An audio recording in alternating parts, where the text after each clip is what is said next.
Hello guys! Magluluto ako ngayon ng spaghetti na may cream cheese at ang mga ingredients ay lalagay ko sa description box.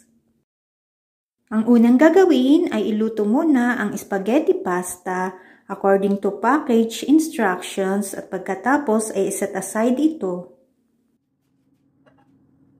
Ang susunod na gagawin ay iluto ang pasta. Magbuhos ng mantika sa kawali sa katamtamang apoy at painitin ang mantika. At pag mainit na ang mantika ay ilagay ang bawang at igisa hanggang maging light brown. Pag light brown na ang bawang ay ilagay ang sibuyas at igisa hanggang lumambot. Pag malambot na ang sibuyas, ay ilagay na ang ground turkey o pwede po kayong gumamit anumang karne na gusto nyong ilagay. Durugin at patuloy na halu-haluin at lutuin ito ng 15 hanggang 20 minuto. Pagkaraan ng 20 minuto ay ilagay ang carrots at red bell pepper. Pag may bata pong kakain ay mince po ang carrots para hindi yun malasahan na may gulay ito at huwag nang maglagay ng red bell pepper. Igisa ito ng 2 minuto.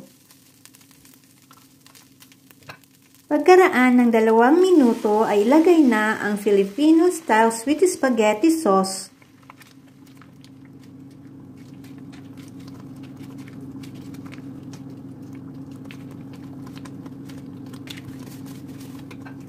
Haluin at pakuluin ng 2 hanggang 3 minuto, saka ilagay ang cream cheese.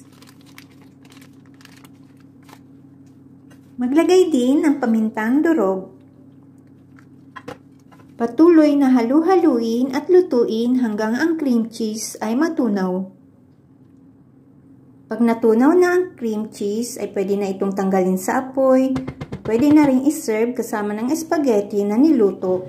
At maglagay din ng grated cheese.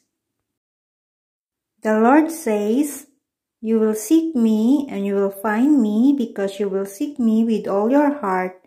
Jeremiah 29:13. Thanks for watching.